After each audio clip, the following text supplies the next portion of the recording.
Sir आपका नामांकन था, नामांकन किस तरीके से बीता? क्योंकि आपका अलग तरीके से नामांकन बैल के आप बैठकर और नामांकन किए, लेकिन जिस तरीके से जब से आप जौनपुर में आए हैं और लगातार मेहनत कर रहे हैं, क्योंकि आपकी पार्टी नई है और आपकी जो बात रहता है बेबाकी से रहता है, ऐसा क्यों? मैं आपको बताना चाहूँगा, सबसे पहले तो मैं आपको धन्यवाद देता हूँ। और मैं आज जो नामांकन किया, मैं समाज विकास क्रांति पार्टी का राष्ट्रीय अध्यक्ष होने के नाते 73 लोकसभा जौनपुर का प्रत्याशी होने के नाते मैं आपको जो आज मैंने नामांकन किया है बैलगाड़ी पे बैठ के, लोगों को ये बताना चाहता हूँ कि आदमी को, इंसान को ज़मीन पे रहना चाहिए। पूर्वजों ने सिखाया है हमें कि जाके पाँव न फट्टी बेवाई, सो कहा जाने पीर पर आई। लोग हवाई जहाज़ से चल रहे हैं, लोग 100 गाड़ियों का गर्दा ये कर रहे हैं, तो इससे देश का विकास थोड़ी होता है, इसके ज़िला का विकास थोड़ी होता है।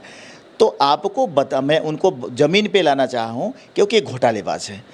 भारतीय जनता पार्टी के कैंडिडेट कांग्रेस में घोटाला करके कृपाशंकर सिंह जी आए हैं, भारतीय जनता पार्टी का दामन पकड़े हुए हैं। घोटाला कांग्रेस में किए, अब उस चीज़ को भूल गए, भारतीय जनता पार्टी में, बीजेपी में घोटाला करना चाहते हैं। तो इससे मैं जनता को अवगत कराया हूँ कि वो घोटालेबाज हैं। कई गाड़ियों से आते हैं और कई गाड़ियों से काफिला बताते हैं, होम मिनिस्ट्री का रुआब दिखाते हैं। आपने जनता के लिए क्या किया? जौनपुर के लिए इन्होंने कुछ भी नहीं किया। एक भी अगर उन्होंने काम किया हो जौनपुर के लिए जब होम मिनिस्ट्री थे तो बता दें मुझे। दूसरी बात, मैं दूसरी तरफ लेके जा रहा हूँ, बाबू सिंह कुशवाहा की बात करता हूँ। ये बहुजन समाज पार्टी में, बीएसपी में मिनिस्टर रहे। इन्होंने घोटालेबाजी किया, नाम उनका फेमस है, उसमें घोटाले के नाम से जाने जाते हैं ये। तो इन्होंने वहाँ से निकाले गए, बसपा से निकाले गए, आज सपा में आके सपा का दम, अब यहाँ घोटाला करना चाहते हैं। धनंजय की बात करें तो धनंजय बसपा के सांसद रहे हैं।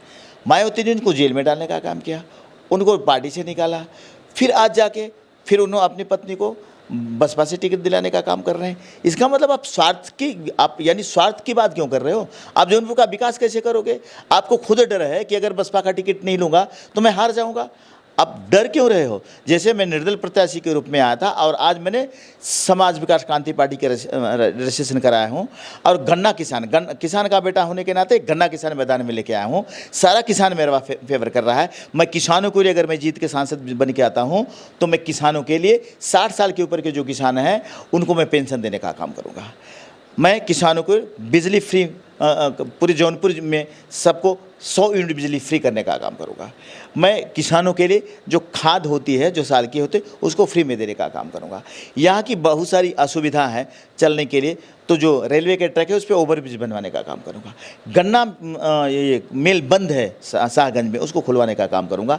खेल का मैदान यहाँ पे जौनपुर ज़िले में बनाने का काम करता हूँ। कुछ ऐसा मैं करने जा रहा हूँ जौनपुर के लिए। अगर मैं सांसद बन के आता हूँ तो मैं ये सारे काम करूंगा। और मैं इस समय मैं आपको दावे के साथ कह रहा हूँ कि न 2014 की सरकार है न 2019 की सरकार जैसे बनी थी। इस बार बीपी सिंह का ज़माना याद करो, यहाँ पे न इंडिया गठबंधन की सरकार बनेगी न एनडीए गठबंधन की सरकार बनेगी। समाज विकास क्रांति पार्टी के पहले, उसके बगैर सहयोग से किसी की सरकार नहीं बनेगी। और मैं जब सत्ता में आऊँगा इस बार, तो मैं अपने शर्तों के हिसाब से लोगों का समर्थन मांगूंगा और देश को चलाने का काम करूंगा। ये सारी सुविधा जो मैंने बताया पूरे देश में करने का काम करूंगा। किसानों को सम्मान मिलेगा, उनकी मांगें पूरी होगी और उनका विकास होगा। अगर किसान नहीं होते तो हमारा देश न होता। किसान के बलबूते पे हम अपने देश को आज़ाद किए हैं, तो किसान की बहुत बड़ी अहम भूमिका है। ये मैं आज बैलगाड़ी पे बैठ के धूप में चल के मैंने उनको बताना चाहा कि आदमी कितना भी बड़ा हो जाए, अपने वतन को, अपने उस जगह को नहीं भूलना चाहिए जहाँ पे जिस धरती पे पैदा हुआ है। अभी आपने कुछ दिन पहले प्रेस वार्ता किया था, उसमें आपने कहा था कि ये दोनों बाहरी प्रत्याशी हैं। इस बात को लेकर मैंने बाबू सिंह कुशवाहा से सवाल पूछा कि आप बांदा के रहने वाले यहाँ से चुनाव लड़ रहे, तो वो बातों को काट कर रवि किशन को बताने लगे, स्मृति ईरानी को बताने लगे। उस पर आप क्या कहेंगे? तो जैसे रवि किशन का हाल हुआ था ऐसा उनका होगा। वही तो बता रहे हो कि रवि किशन बाहर से आएगा तो तुम भी बाहर से आओगे, तो रवि किशन की तरह बाहर चले जाओगे। तो वो तो खुद ही एक्सेप्ट कर रहे हैं ना कि हम बाहर चले जाएंगे। मैंने धनंजय के बारे में बता दिया कि आप बसपा में क्यों आए। बसपा को जब जिस बसपा ने निकाल दिया था आपको और सांसद थे, तब आपने क्या काम किया था बताओ तो सही। अगर काम कर दिया था तो फिर जनता को बताने की ज़रूरत क्या है? जिसने काम किया है उसको बताने की ज़रूरत नहीं है। हमें ले लीजिए, हमारा कि विद्यालय है जौनपुर के बदलापुर के एक यादव समाज को हमने कभी भी जाति की राजनीति नहीं की, धर्म की राजनीति नहीं की। यादव समाज को प्रिंसिपल बनाने का काम किया है। मैंने इलाहाबाद से माइनॉरिटी की है, वो इसरा सिद्दीकी, उसको हेडमास्टर बनाने का काम किया है। जौनपुर के जितने भी बच्चे हैं जो रिक्शा चालक के बच्चे हैं, वो बेचारे फीस नहीं भर पाते, उनको पूरे साल की इंग्लिश मीडियम का जो मेरा विद्यालय है उसमें पूरे साल की फीस माफ़ करने का काम किया। कुछ करके तो बताओ। हमारे गाँव में हमने ब्रिज बनवा रहे हैं, अपने गाँव में 10 लोगों को जाने की सुविधा मिलेगी अपने निजी फंड से। वहाँ के विद्यालय में जो हमारे गाँव का स्कूल है उसमें कमरे बनवाने का काम किया मैंने, उसमें बेंच लाने का काम किया मैंने, उसमें पानी की सुविधा मैंने दिया है। तो आप करो न, मैं सांसद रहा, न प्रधान हूँ, न विधायक हूँ, न मंत्री हूँ, मैं कौन सा घोटाला करूँगा। तो मैं अपने फंड से जब मैं देश की सेवा करना चाहता हूँ। अभी हाल में ही मृतक परिवार को जो पत्रकार के थे उनका आश्रित थे उनके लोग, मैं 51,000 का चेक दे के आया। लोगों ने कहा आचार संहिता का उल्लंघन है। मैंने कहा किसी को सहयोग करना, वोट मांगना आचार संहिता का उल्लंघन है। किसी को सहयोग करना जो गरीब है, जो आज जिसका खर्चा नहीं चल रहा, जो किसी पे आश्रित है, उसको आचार संहिता का बहाना मत बताओ। आप खुद नहीं कर सकते, सांसद रहे, मिनिस्टर रहे, अब आचार संहिता का नाम ले रहे हो। अब आचार संहिता की धज्जियाँ ये लोग उड़ा रहे हैं। प्राइमरी स्कूल में जाके न कुछ देना न कुछ लेना, वोट मांगने का काम कर रहे हैं, बोलते हैं हमको जिताने का काम करो, जबकि वो आचार संहिता का उल्लंघन है। 10-20 गाड़ियों से चल रहे हो आप, काफिला बता रहे हो, धूर ये कर रहे हो। हमारे पास भी 100 गाड़ियों का हमारे पास भी फॉर्च्यूनर है, मैंने जैसे आपको बताया, हमारे पास भी 100 गाड़ियों का काफिला चलेगा और चलाऊंगा। लेकिन मैं ये बताना चाहता हूँ कि हम ज़मीन के, हम किसान के बेटा हैं। हमने किसानी देखी, हमने गरीबी देखी है। हमने अपने बलबूते पे यहाँ तक पहुँचा हूँ, अपने बलबूते पे पार्टी बनाए हूँ। आज मेरी पार्टी पूरे देश में मेंबरशिप के हिसाब से पूरे देश को चलाने का काम करेगी, पूरे देश को सहयोग करने का काम करेगी जो गरीब हैं, जैसे मैंने आपको बताया। तो ये मेरा कहना है कि आप अगर करना चाहते हो तो मिनिस्टर बनने की ज़रूरत नहीं है, और आप मिनिस्टर बन के लोगों को छलने का काम न करो, घोटाला का, देश के साथ गद्दारी करने का काम न करो। देश के हर लोगों को, हर नागरिक का टैक्स में वो एक अंश जाता है उसमें। चुनाव के समय में मैं देखता हूँ तमाम नेता आते हैं, बड़े बड़े वादे करते हैं। चुनाव जीतने के बाद वही नेता के यहाँ जब लोग जाते हैं तो कहते हैं कहाँ से आए हो, कहाँ है, ऐसा बदल क्यों जाता है? कहीं आप भी चुनाव जीते, आप भी बदल जाएं। मैं अपने वर्करों को यही समझा रहा हूँ कि आप वोट के लिए, पैसे के लिए बिकना मत। वो आएंगे, हाथ जोड़ेंगे, और बाद में जब जीत के जाएंगे तो आपको हाथ जोड़ते हुए खड़ा करेंगे पूरे मैदान में। 24 घंटा खड़ेंगे, फिर भी उनका अपॉइंटमेंट आपको नहीं मिलेगा।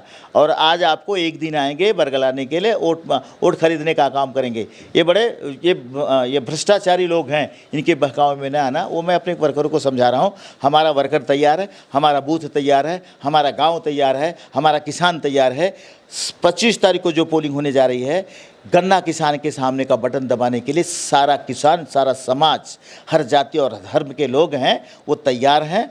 वो हमको जिताने का काम कर रहे हैं। वो हम ही नहीं जिता रहे हैं, जौनपुर को जिता रहे हैं। जौनपुर का विकास कर रहे हैं। जौनपुर का विकास होगा तो पूरे देश का विकास होगा। जो अपने माँ बाप को 2 वक्त की रोटी नहीं दे सकता, वो देश को रोटी कभी नहीं दे सकता। तो ये लोग जो बाकी कैंडिडेट हैं, मैं आपको बताना चाहता हूँ, ये लूटने का काम करते हैं, ये कभी देने का काम नहीं करते हैं। क्योंकि तमाम ऐसे जो विधायक हैं, सांसद हैं, उनके निधि द्वारा जैसे सोलर लाइट हो गया, इसके बाद हैंडपंप हो गया। अक्सर मैं देखता हूँ जिसके यहाँ 2 तल्ले की मकान है, जिसके यहाँ तमाम गाड़ियाँ हैं, उनके यहाँ ये व्यवस्था होती है। क्या गरीबों के यहाँ लगना चाहिए कि नहीं? बिल्कुल, मैं कहा ना, बहुत सारी जगह मैंने अपने फंड से दिया है, जल की व्यवस्था किया है। तो इनको सोचना चाहिए, जो सांसद निधि का पैसा मिलता है ये तो इनको घर चलाने के लिए मिलता है ना।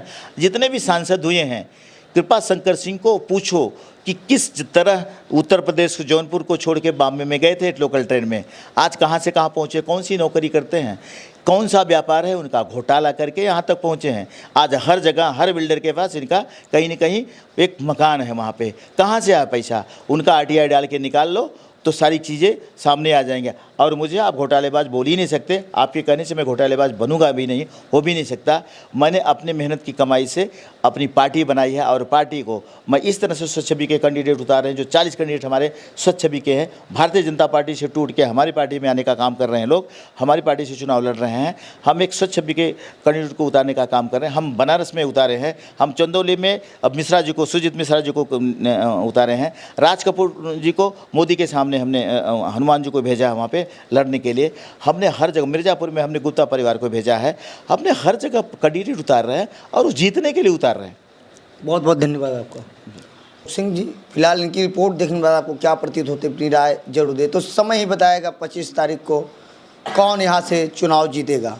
जय हिंद।